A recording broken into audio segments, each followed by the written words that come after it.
David Borean. Is that how I say your name, David? Is that the right? Borean.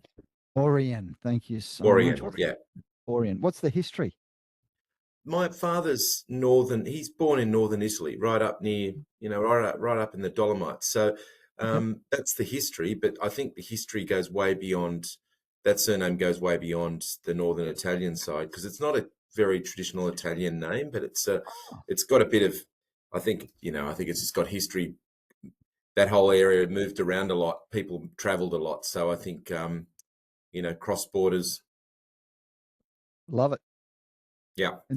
And we've all got heritage and we've all got ancestors and they've all left us with something over time and they've all influenced us in some way, shape, or form, even if it's just our genetics. For you, and whether it's family, David, or whether it's professionally. So the topic of the conversations we talked about today was influence. Who's been an amazing influence in your life, David? Who's the one person or the few people that you think about when you think about the word influence? Yeah, it's an interesting question, because I think my lifetime's been I've been very lucky to have so many wonderful people influence my life. I think I reflect very quickly on close family and friends, some incredible work colleagues over the years who have in many ways shaped my certainly professional career. I think I do consider, many people do go to this area, but I do consider my mother and father from a couple of perspectives. I think one, in terms of influence, hard work and discipline, and actually just enjoying and loving what you do is just so important. So that they've been major influences.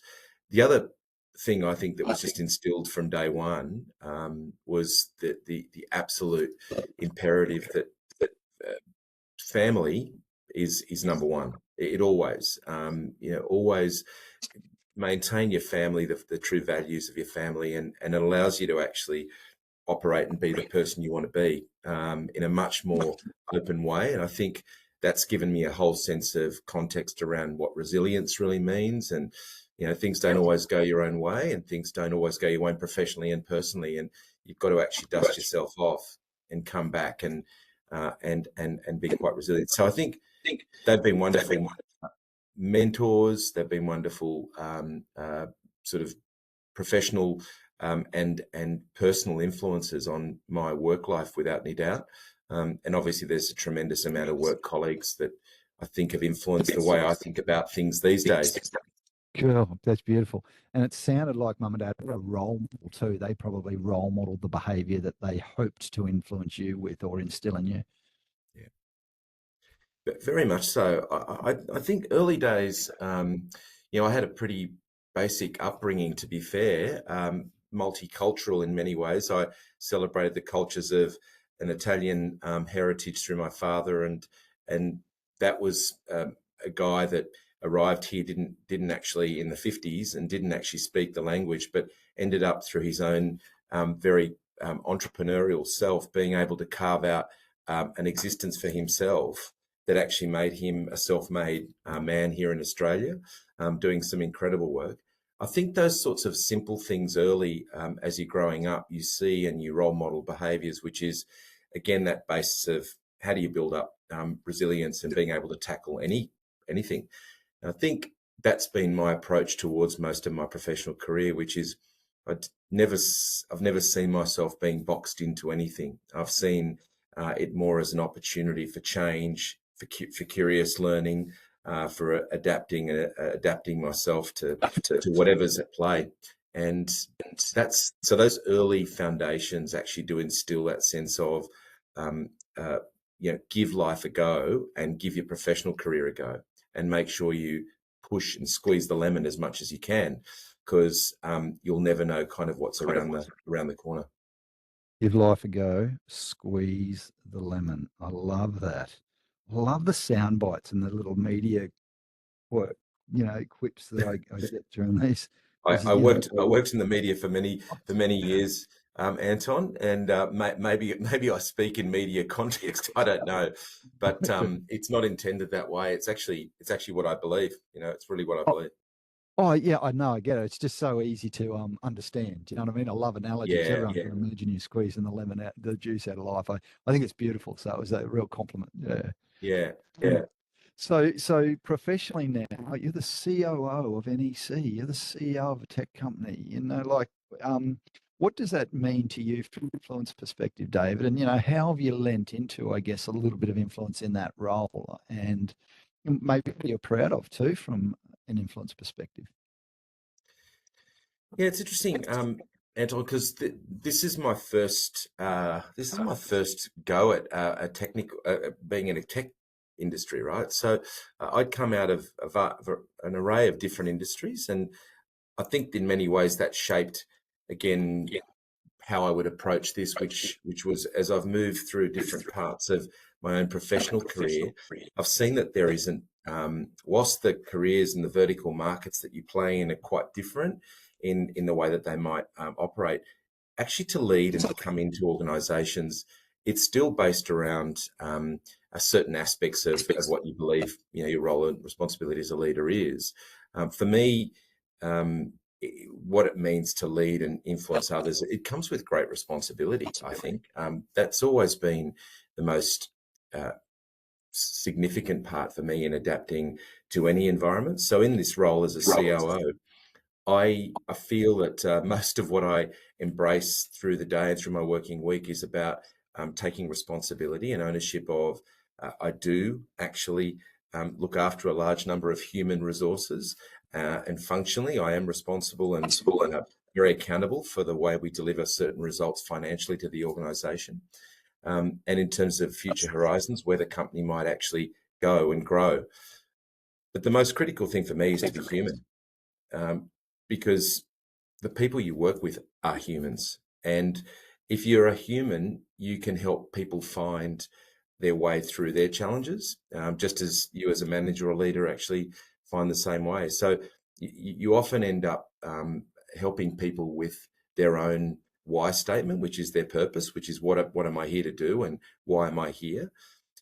So I think those, again, foundational elements for me are quite critical to how you operate as a leader. And I've found that in this role as a COO, the most important thing to do for me is to be open and to treat people as you would like to be treated. I've always believed that that's the foundation of so many of the things that drive a leader is better or worse than anybody else in the organization. You're actually often working with people as opposed to them working for you. I don't like that notion of hierarchy where you sit above a structure and you look down on your team. For me, it's working with people to collaborate and extend and get the most out of them. So, that's again just some philosophy, I guess, around it, but it's also what I try and bring into action every single day. Love it. And as the COO, you'll start building relationships, obviously, with everyone in your business as much as you can. I'm not sure if you're able to, if you're willing to share that. How do you going out and really actually meeting people and getting to share with people like what their jobs were and really, being that human with them? Yeah, look, it's really interesting, Anton, from a couple of perspectives, because most of 50% of the people work in and around the operations of an organisation the size of NEC. 50% of what they do, I'm not technically capable of knowing the depth and the breadth of what they do. But what I tend to do, so if you like, one of the parts of the equation is the IQ, which is what's the intelligence that I have that helps them perhaps bring value to their role or to stretch their role. So there's that technical capability and IQ. What I do feel I can bring every day and in every interaction is the EQ. And the EQ for me is the real component. It's that other 50%, the yin to the yang, if you like, because that's about being really self-aware, and recognizing what triggers you and what triggers them. I think that's just so crucial to building a strong component of a working relationship. And if I can not uh, feel out of place in a technical conversation, but actually elevate it to a way where it's about future and it's about how we're progressing or how we're dealing with issues that advance themselves, their teams, and the organisation overall. I think that's very powerful for everyone's outcome. And what comes with that is being able to, again, from an EQ perspective, is being able to regulate yourself through all of those situations, because you have enormous highs when things are going well, and you have to deal with some very, very tough situations. And even in the last number of years in previous roles, very, very difficult periods of transformation and change that takes place. And you've got to deal with those roller coasters. So it's how you build deep empathy with the people about what they're going through, and share that level of honesty that is so critical in building that bridge when you're working with them. So I think they're the things that pop up for me in terms of this role, getting to know them more in their own work environment. If that makes sense. Oh, best ever. You beautifully unpacked EQ. What are your triggers? How do you regulate? And then how do you be empathetic when other people are triggered, because they've got a real response pattern as well, and conditioning. And Yeah. I think one of the things that I think I signed on for when I joined a technical business, which I had very little understanding of the other than really what NEC did and what it does for its customers and so forth from a technical perspective. The depths of that technicality and how we actually, through our field engineers and architects, architect big technology infrastructure to allow people to do what they do better, right? So there's all this sort of technical capability that we have. But for me, that wasn't really the driver. It was what you could bring to the table in terms of getting people to think differently. And often what I've referred to is that social skills, your ability to actually communicate well, is such a huge component of your success, which is this whole thing around IQ, EQ all the time, right? If you can just bring that sense of self to teams, and level with teams about the fact that you're not actually the expert, they're the experts. What you're trying to do is grow them, allow them to be a better version of themselves. I think that's always been my philosophy. And I was very lucky for a period of about 10 years, Anton, to go on a learning journey. When I left the media industry, and quite a number of years ago, I for 10 years set up a business with a partner of mine. We ran a small business called Talkforce. And part of my personal investigation was doing the kind of work that you're trying to elicit from people around the place, which is what is this leadership egg? How do you crack this egg? How do you get the most out of this? And I was just so lucky to, in many ways, advance my own communication skills, which I think through the learning process, that means interacting and learning with some of the best minds around the world, around those little small 1%ers, half percenters that you can constantly bring into your own discipline as a person in corporations, in my case now, where it just makes a difference for the team you're working with. It's not easy, but I think this notion of being able to communicate well seems to be a ever diminishing resource and skill within a lot of corporations. You can have a lot of technical capability, but you've got to be able to communicate that message well to your people and engage them and take them on a journey. So just knowing it all is one thing. Being able to build a bridge, how you advance people, is a whole nother thing. And so I always look at those two parts of the equation. And yeah, I dumb it down in terms of IQ and EQ. You can talk about it however you want, but they're the two pieces that I kind of always consider that try and work harmoniously. Wow, beautifully put. That is next level. How do you help an organization? Oh, I love that talk force. I love the name. By bringing the one, yeah, great talk force. That's pretty cool. It was a fun journey, Anton. It was a fun journey, and in fact, one of my great mentors really, he's still running Talkforce, you know, and I was in partnership with him for many years. But one of the things we did was openly and transparently go on the learning journey of not having to get it right all the time, you know. So whether we were running a business, we were learning a lot about what it took to actually run a business, the learnings of owning the responsibilities that come with that, both financial and non-financial. Gosh, you learn so much about what's your capacity to communicate, present, sell, frame. You know, I used to always talk about, and it's something that I try and bring into our daily, weekly kind of life in this world that I'm in, is being comfortable being uncomfortable. You know, being really comfortable in living in ambiguity at times, because it's not always clear cut. And I think those, again, foundational elements that we explored during that period have really assisted me in all the roller coaster of the roles that I've had since then, and will continue to explore until I, you know, professionally kind of explode. But those classic things of styles, you know, people don't always see the world you see the way you see the world. So I think for me, that's never been a, a, a barrier. It's always been something I've encouraged. You know, you got to encourage diversity of thinking, and that's what makes a great team dynamic. That's what makes progress. So how do you harness that from a leadership point of view? And yeah, I'm very lucky. I work in that environment these days where there's some incredibly talented people that do what they do each day, and yet my role is not to try and, you know, override them with or suppress them with anything from a leadership. It's actually to enable. To enable and get blockages out of the way. And make their work easier.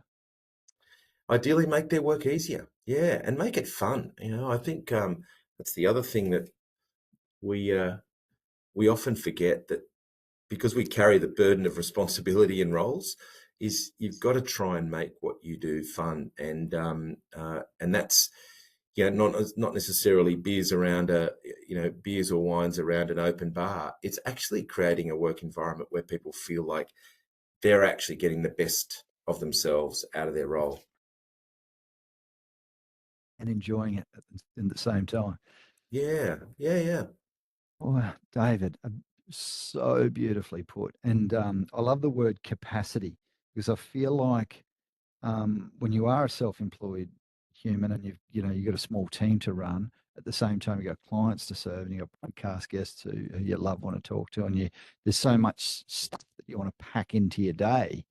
I think that's the same for leaders. You know, leaders want to really cram a lot of stuff in, and they've got a lot of pulls on their time. How do you manage capacity when, for you, it's about everyone else out in this organisation? It's about your clients still, and it's about accountability to fiscal, I guess, measures. How do you manage your capacity personally?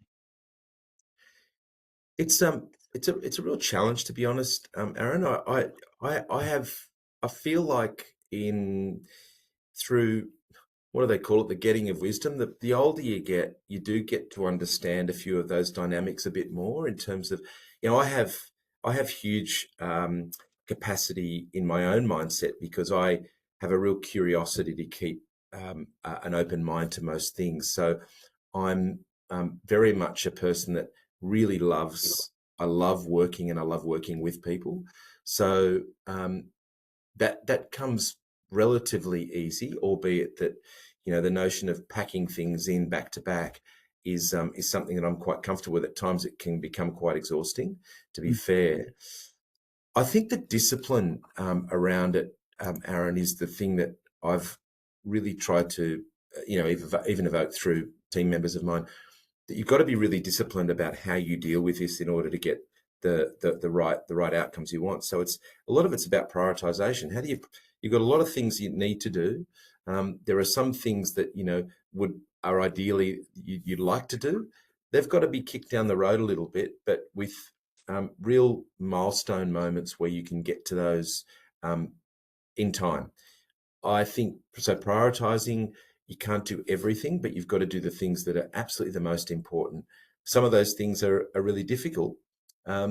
but also some of them actually just take time. So, for example, providing open feedback, open and honest, transparent feedback to your team members, and to allow that kind of two-way feedback. It's not always there's not always time to do that through the course of a day, but it is actually critical that you make the time, because that's where growth occurs. That's where the magic occurs, through providing feedback, mutual exchange of feedback, on the basis that you've set up a good framework for how free feedback takes place. I think that's a wonderful opportunity for you to grow and then for them to grow. So I find through those sorts of environments, it's something that can make people in management and leadership type roles feel a bit squirmy, because they've got to give constructive feedback or challenge someone on their performance or whatever it might be. But I think they're the critical moments. You've actually got to lean into them and grab them and actually make time for them rather than push that out. So despite the tangible functional parts of your role, which is, you've got lots of things you need to do at certain deadlines and so forth, there are also these other things that can go by the wayside. And I think they're actually the most critical things. So you've got to bake them in. Love it. You got to bake them in. You got to find a recipe. Talking about baking, using an analogy, you got to find a recipe that works for you, and that's prioritization and making sure that they're made time for. They're not just hopefully you'll find some time for them. Yeah, I think really it comes back to that notion of discipline. You've got to be really disciplined in how you do this kind of thing. And I think, if you have a mindset of continuous improvement, if you have that mindset and that's how you attack your week, your day, your week, your month, then you will always be in search of plugging these things in, right? You've got to be able to plug in sometimes they're intangible things that actually make the business and the people that you work with function more effectively and produce better results. So you've got to make time for those conversations, and also create environments where you feel that people now are willing and able to contribute to that. So in my case, it might be one-on-one meetings periodically with obviously people that I work with that report into me, but then there's environments where their team members can also openly engage in two-way communication. So that's a process of where people can ask anything about the way that we're operating as a company, about where we're heading, about whether we're achieving or not achieving, etc. That notion of being open and transparent and creating those forums. There's plenty of avenues, plenty of opportunities now with all the various platforms we've got to communicate and keep people engaged and keep people informed. But it's really about how you're stimulating their thinking to get them to that next level of growth. And again, you're just the conduit. You're just the conduit to pull people through. Stimulate thinking, which is influence, really, isn't it? In a Influence, word. Yeah, it is. I often think I often do think about our responsibility as people leading teams, and I think in influence we do cast a very wide shadow. We do cast a very wide shadow in the words that we use, and also the behaviors, the things that we actually do. And that's, to me, both the verbal, if you like, through words, and the non-verbal through the behaviors. And I feel that in influence, that when you cast that shadow, it's often in areas that you don't think people are looking. So this is where there's so much scrutiny on how people, anyone that's responsible for leading teams towards outcomes, there's so much scrutiny on the way you perform, because words matter. Words really do matter, whether they're written or verbal. But I think the tone, the way you actually deliver those words, is even more important than the words themselves. So, I can help and address a team around particular issues, but depending on how you frame those issues will depend on whether they choose to buy in, open up, want to ask questions, or whether it's just glazed eyes, everyone's on mute, I'm okay. I've just heard it, but I don't really care. I think the tone is so critical. Um, and then it's how you bring all of those elements together with your nonverbal behavior. So when you're in front of people, Mm, how you act and behave is either absolutely concurrent with the way that you speak, or it's not. It's misaligned. And that's where, as a leader, I think we can be vulnerable. If you don't have that level of consistency, mm, it's one of the very early learnings that I took out of in my own professional development was that when you're really consistent with your words and your tone and your behavior, you've got kind of the bundle. Um, if one of those elements are out, and often it's the non-verbal side, if one of those elements are out, you're in a bit of trouble. You know, you're lacking that credibility. So I think that's the self-reflection part that I spend a lot of time in thinking about what I say, how I say it, but also how do I act? You know, is that consistent? And it has to be. It has to be. As a leader, that's a responsibility, I think. mm. David, amazing content, amazing content. You know, beautifully put, beautifully articulated.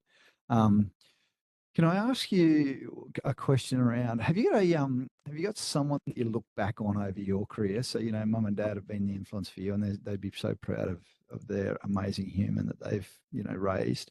Have you got someone that you look back on in your career, or is there too many? Or can you think of one person, you go, you know what, no one saw their potential, I did, and all of a sudden here they are now, or something like that? Have you got a real legacy story or a real proud moment as a leader or as a I think I said earlier on, Anton, that I've been really lucky to work with some incredible people, and there's absolutely people who have both impacted me and sort of taken me by backing me into either roles, opportunities, and through Mm, their mentorship, I've grown, yeah, and through their ability to provide frameworks and often provide honest feedback, I've grown.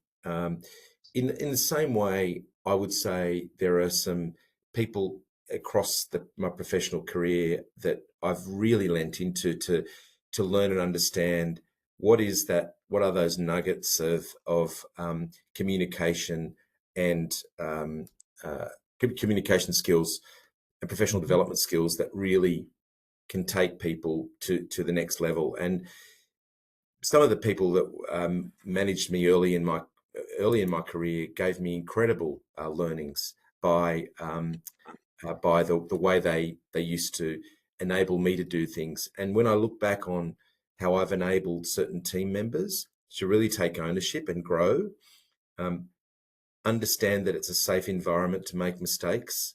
It's actually safe. And if I can make a mistake and learn from that mistake and take the learnings from that to actually apply to my next task or whatever it is, that is actually what life is. It's a little bit like you know, you're not born walking. Most people, unless you have been born, unfortunately, with a disability and you're unable to walk, right? Most people are born, if they're able-bodied, they don't come out and walk. We learn how to walk, but the learning process is actually about falling over and about getting yourself back up and grabbing onto objects as you start to make your way through. I think as people start to grow into their management responsibility, it's no different. You're not born into it immediately, but you're bouncing off things. You've got to be able to trip and fall. It's not about being perfect. We are imperfect by nature. So I think that view I hold that view very true. Um, there are people right now that I work with that I know they are more capable of what they can do, but there's that sense of they're not sure, right? So that sense of the unknown is a great kind of sort of edge of the cliff you've got to walk in it, and you've got to be comfortable in stepping off. As I said, being comfortable, being uncomfortable is so critical. So my learnings have always come with through the great mentors and many of my managers who were willing to really back and support.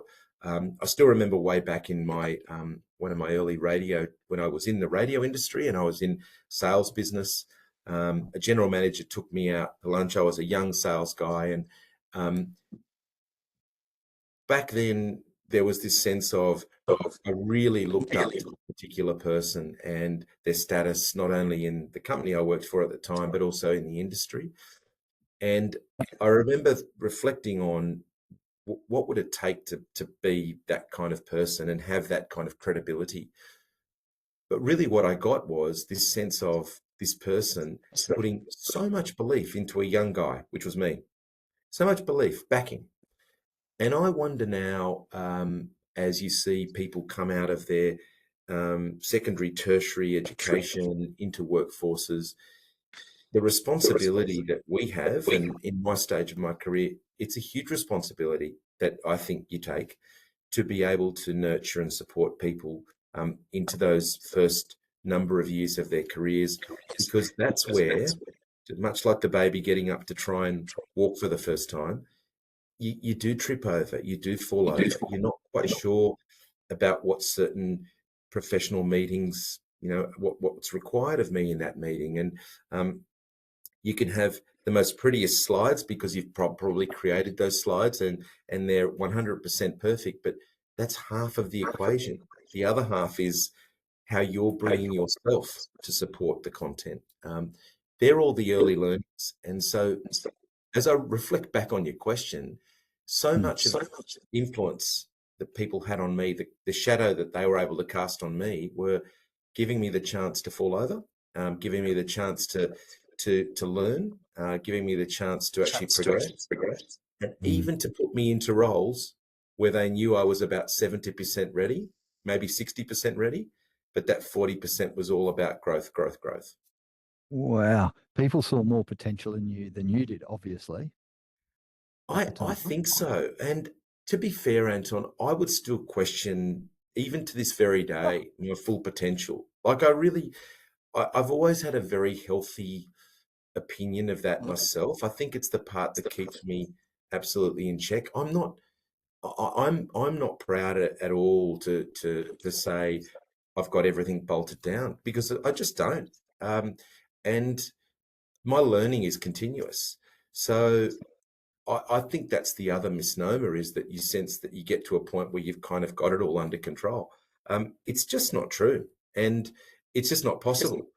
So I think the more honest you are with yourself there, you try and remain as humble as you can in that space. And through that, I think you actually always realize that, some of the basics that we actually take for granted are still the 101 of engagement with people. And, I still believe saying please and thank you to people, no matter who they are and no matter where they are, is a basic thing.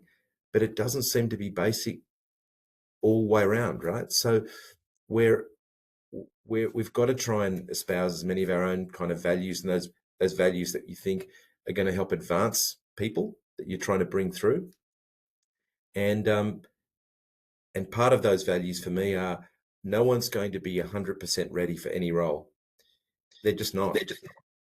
And so that sense of whether they're 60, 50, or even 70% ready, it actually doesn't matter. It's how you help them through confidence building, through honest feedback and so forth, keep stretching into that next piece. So I think that's the journey, right? And it certainly hasn't stopped for me. No way. Oh, I love it. No one will be 100% ready for the role. And it's our job, it's our responsibility as leaders to help them see that they can be closer to the 100%. Will they ever get to 100%? Well, that's probably debatable and that's philosophical. But at the end of the day, we need to lean into our responsibility as leaders and take them as far or as close to that 100% as possible, based on the potential that we see in them, which is why we give them the opportunity to shine. Yeah, yeah. I mean, don't you think? I mean, a lot of it's about, there are certain strengths you can harness in an individual, and if you can just amplify those strengths and knock out some of those rough edges and corners, I mean, you're helping, not only you providing the role that you should ultimately to help shape them through the feedback you provide and the mentoring that you give them, but you're helping them on to their next stage of their career, because those blind spots that sit in the back of most of our heads that we're not even aware of, if you can help someone identify their blind spots early, and I certainly had people identify my blind spots very early in my career, and they were very candid about that. That's about that's precious gold, that feedback, if you're open to it. So it does come with responsibility, this notion of leading people, but that's the influence you can have on someone if you're courageous enough to grab hold of that type of feedback and provide, again, in the context of a blind spot, honest and open feedback around how that can reshape someone for their future. I think it makes a big difference. Beautifully put. Beautifully put. So, in summary and in closing, David, you've been amazing, and my massive thanks for you today. You just, exceeded expectations. It's been a pleasure. It's been great. Thank you. In a line, in a statement, in a sentence, in a quote, you've got a new leader just come into the business. You look at them and go, like that senior person did for you when you were a junior salesperson. What do you say to that person? What do you? Well, they're nervous. They're worried. They're the young David Borean, and they're sitting there going, you know what? I don't know if I'm going to be. I don't know if I'm in the right place. Imposter syndrome. I've got some, some sort of confidence stuff. How do you influence someone to be confident? Yeah, I think the most important thing that I would do is to ensure that I would say to them, the last thing you've got to worry about is whether I will or won't back you, because I'll always back you. And I think that notion that someone feels they're being supported can only be followed up by your own actions and your own behaviors and your language that actually lives by what you've just said to them. So it's how you then respond. But ultimately, that's so important in the foundational elements of building a relationship with a new employee or someone that's just joined your team. They've got to feel like they're backed to do their job. And it is an absolute responsibility. It's a privilege, actually, to have that opportunity to do that with someone. That's certainly my view, anyway, Anton. It's a real privilege to work with people who have come in to join you with their talent. All you're there to do is just enable that talent.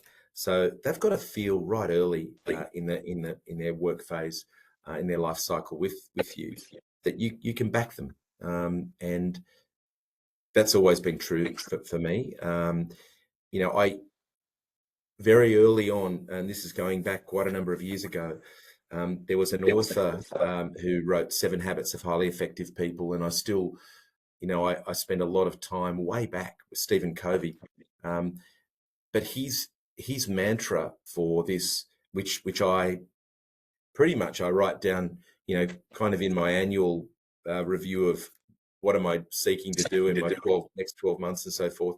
He always had this mantra of to live, to learn, to love, and to leave a legacy.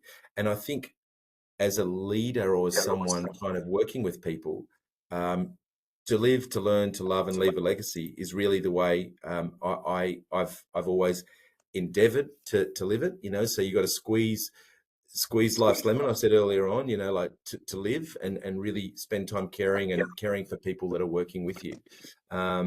Learning is just, and this is what I would say to a new employee is remain curious, remain curious for what you do.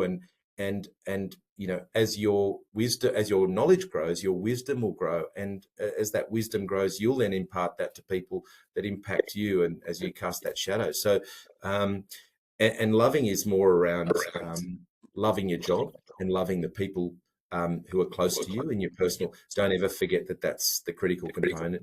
And I always remember that when Covey talked about leaving a legacy, you didn't have to be a kind of highfalutin executive that's read about in financial press or in global dispatches. It's not about that. It's actually about being a good person with good values and leaving a very small footprint on what you do. And I think that to me, if you can embed that into someone early in a communication phase, then I think hopefully they're in good shape. and you get to enjoy what you do as well. David Borean, did I say that right? Spot on. Yeah, you did. Hey, mate, amazing. Best ever. And my hope for you is that some of the people in your organisation here that haven't heard yet, I'm sure most of them have, and they all would have. I just feel like, this is the most beautiful message, because what you're really doing is you're creating what we call psychological safety for your teams, where it's safe to fail, Yeah. safe to share and speak up, and it's safe to remain curious and to keep asking questions, which I think is just amazing. I really can't thank you enough, and my deepest gratitude. So thanks so much for joining us today, mate. And I'll let you know when the podcast's out. It's awesome, Anton. It really was. It was a great chat, and I mean, I hope that it's not every day you get asked to kind of to share some insights, right? So I really appreciate the avenue, the platform, but thanks for being an open listener, and hopefully some of it's made a difference. I'm sure it's next level. Thanks, Heath, mate. Thanks, David. Awesome. See you, mate. All the best, Anton. We'll be in touch. Thank you. Mate. Yeah. Bye-bye.